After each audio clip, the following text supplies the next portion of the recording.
Okay guys, so let's take a look at a side control position once we've passed our opponent's guard here.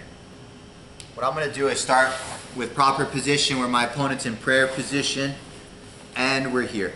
Okay, this is a great position for me to work from. What I want to do here is start passing collars, okay, because it's a nice safe position for me. It keeps me looking active without actually trying to progress positions here.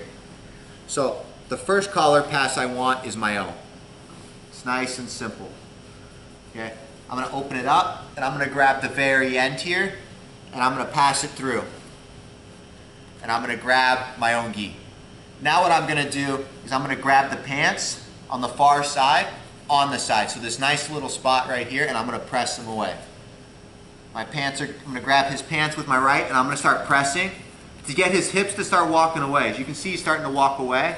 And then what I'm going to do is I'm going to sprawl heavy on his hand here on my hip.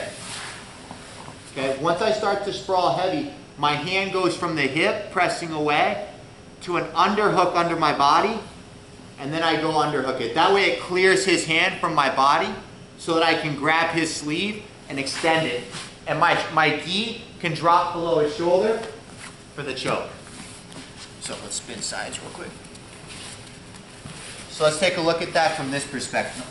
There we go. Where I'm in side control, I come over, I grab my gi. I'm going to pass it underneath his arm, and I'm going to grab it. I'm going to grab his pants, and before I start walking, I start pressing his butt. And then I sprawl. And then you'll see his hand here. I want to underhook it, and I want to find it. And I want to get a nice solid grip on it. That way it's not pushing on my face, it's not under here. And then what I can do is watch his shoulder drop. And I start sprawling back. And I make sure I get my head to the floor as I give a little pull for the choke, making sure my gi beats his shoulder line. I don't want it up on the shoulder.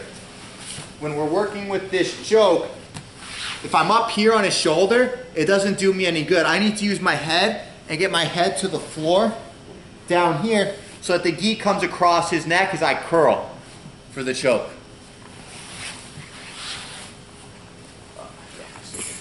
So we're going to stay in a nice proper side position. My feet are tough. I got good hand position. Now I'm going to start passing the collar. I'm going to come underneath, feed the gi. Start pressing his hips away, and then sprawl back. Here's his hand. I get my underhook. I find his hand. I press it, and I back up. And I start sprawling right here. If I still don't have it, I give a little curl with my wrist for the finish.